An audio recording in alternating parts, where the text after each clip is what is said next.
What's up, guys? I'm SaltEMike, and this is your Star Citizen Week in Review for January 23rd, 2023. We got 3 PTU patches for 3.18 this week, so they're starting to get back in the swing of things, and we had a monthly report to share a lot of cool features and future plans. But CIG had terrible communication on a update that's coming, as well as the event that goes with it.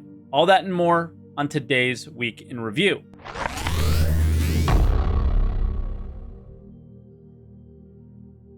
And as always, if this is your first week in review, this is where I take all of the official Star Citizen news each week, put it into one video, and share some of my opinions about it. I also live stream on Twitch, twitch.tv/SaltEMike, starting at 6:30 a.m. Eastern Time every day but Monday, so I can get this video out to you guys. Again, a lot of you guys come by, stop by, and say, hey, I'm from YouTube, just saying hi. Thank you for that, guys. I really appreciate it. But we have a lot to get through this week, so let's jump into some patch updates.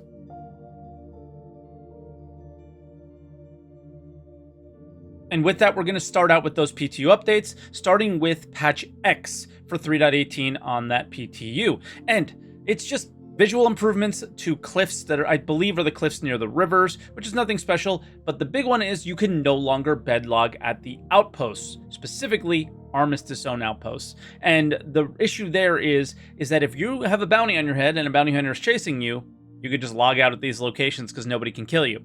So that is a little exploit removed there. They also improved the layout of the commodity price alerts, and these are something that never really gets used in the game except for once a year. I think there's a audio visual trade thing that only happens at an event once a year, but these have always had the potential to be incredibly useful to create kind of cargo trading runs that players interact with each other. And I personally tried to join the game and see if these interactions were working, as well as were they something worth doing in 3.18 when it goes live. But unfortunately, my account was bugged and I was unable to try it in the PTU. I'm trying an account reset. We'll see if I ever get the email for it, but I currently can't see it, while other players on my server could. So I have no idea if they're worth doing, but for me, if they're working on the UI, they might be working on the back end of how the feature works.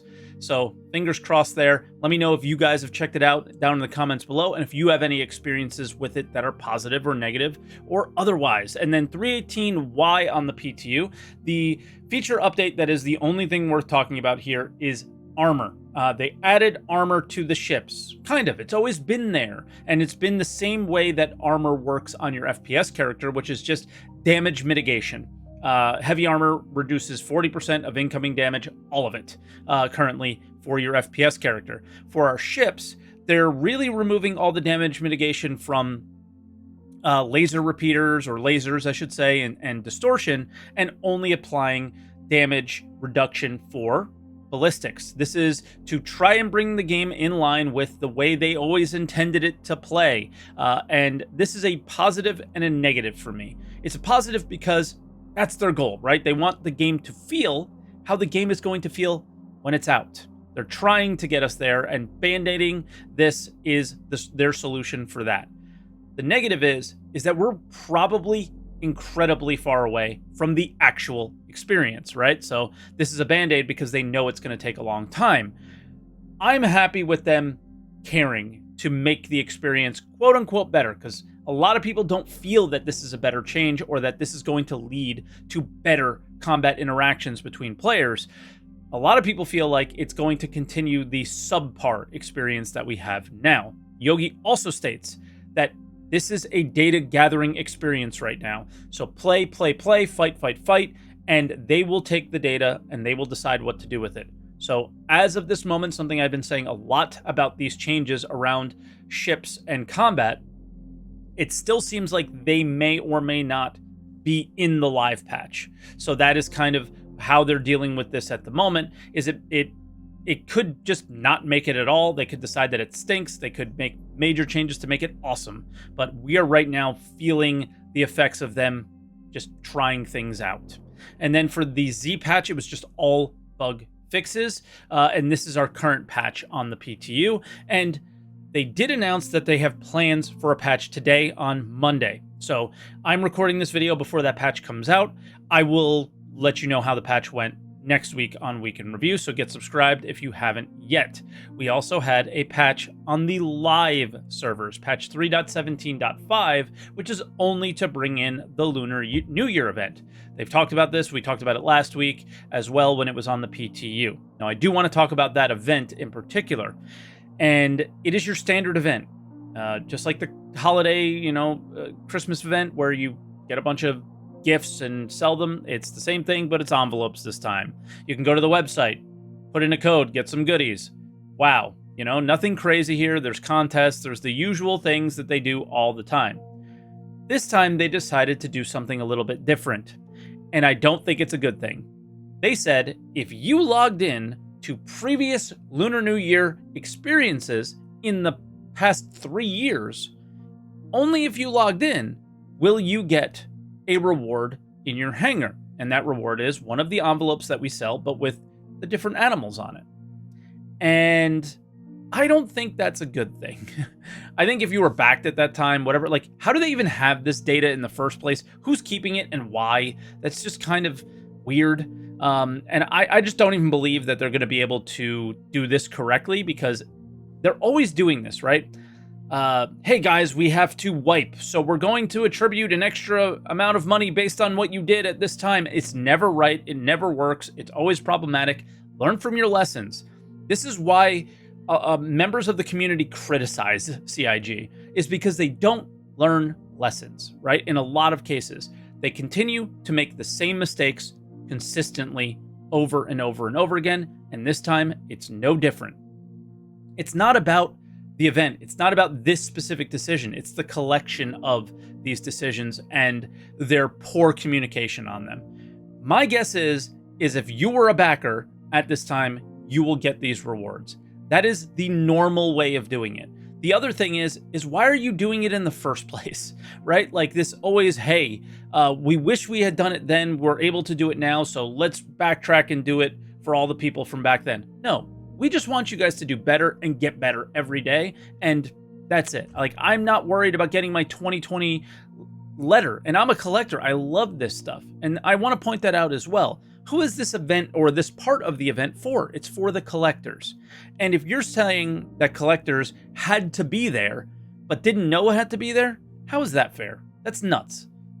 Fact, date, done, easy, move on. Thank you, CIG, for putting these together. They're For collectors, I love this stuff. I can't wait to show off these things 5, 6, 10 years from now when people, don't have the opportunity to have had them. And it's like this cool memento, like, oh, that's neat. I would love to have one of those, something like that. That's what collectors collect for. Like, look at this neat thing, and you show it to people, right? And yeah, thank you for doing these things. I don't want to put it down. I just want to put down the idea that you have to be right your wrongs. You don't. You just keep being awesome. Stop trying to right your wrongs. It's so silly.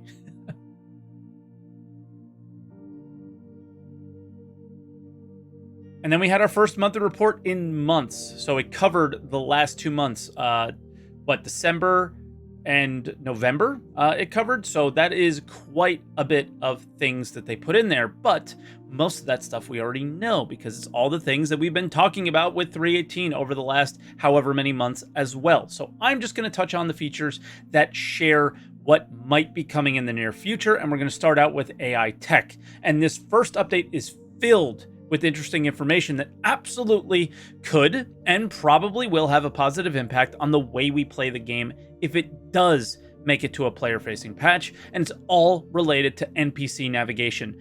Specifically, navigating through airlocks, elevators, knowing to interact with consoles, driving ground vehicles, recognizing that when you're on the ground that there's vehicles in the air, possibly targeting them, and areas to ignore when creating navigation planes for NPCs to move across. This is very, very cool.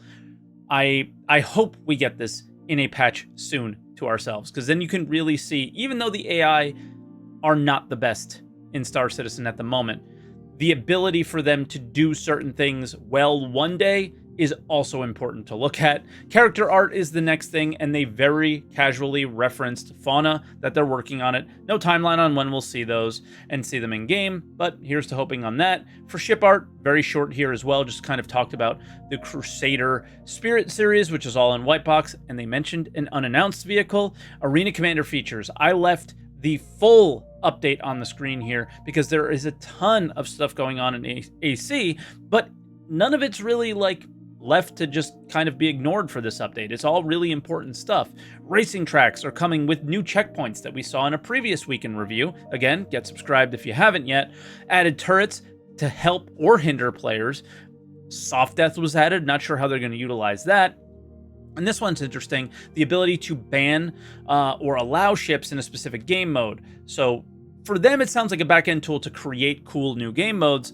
For us, it sounds like a tool to kind of maybe ban certain overpowered ships at the time from specific lobbies that you create, something like that. That would be neat if it's ever player-facing, but for right now, it does seem like it's just in the back end. Then for gameplay updates, and this is where I start to get excited, is I'm going to glance over resource management here because, well, they're going to be talking about it in every single monthly report for the entire year, and we're not going to be able to use it for a very long time, so no real sense in getting excited or talking about that. But I will not glance over the mining update that is coming. They are going to change the way interactables and minables are distributed. They're going to change the way all of the mining lasers work. Well, maybe not how they work, but they're going to rebalance them as well as their subcomponents to deal with the changes to these interactables, and I think they're going to make mining a lot better, I hope. I cannot wait to see this update. I cannot wait to give my feedback on it. Then for locations, EU specifically, there's a big update that is the addition of cargo elevators, or freight elevators as they've been called in the past as well. And this is to the existing hangars that we have now. It seems fairly seamless, and I hope it goes really well, and we see those in patch 319. For narrative, something you would usually skip, they made an org that represents all of the Star Citizen racing community. It's not just XGR that does racing, other communities raced as well, and this kind of one flag for them all to fly now for the, amazing achievements that they've made over the last couple years. They have their place in the game now, and good for them, they deserve it. They're also planning new mining and salvage missions, and this is again just the narrative team that's talked about this so far, but if it's got to the narrative team, they must have a clear idea of what they're doing and what it's going to look like and how it's going to be. So it seems like it might be quite far along. It's hard to say. And then lastly, interactables. The real thing that they pointed out here was that making gadgets and deployables for FPS players is really complicated and they're having a hard time. There's a prop for bounty hunters that's being worked on. We'll have to see what that is. And lastly, they're working on the loot pool. And I just want to say this about that. I don't care if you add more items to the loot pool, if those items don't matter, right? So we need a designer looking at these items and going, these items need to be desirable by the player. What is the desirable? Like, it's more you're looting for necessity right now. Oh, I need med pens. Oh, I need ammo. Oh, I need a weapon. Maybe armor at the most, right? Oh, cool sub armor, right? That's desirable. But the desirability of FPS items and weapons and all that stuff just doesn't quite exist in the game now. So I hope they're thinking about taking a look at that, not just adding more or changing the way the loot pool is.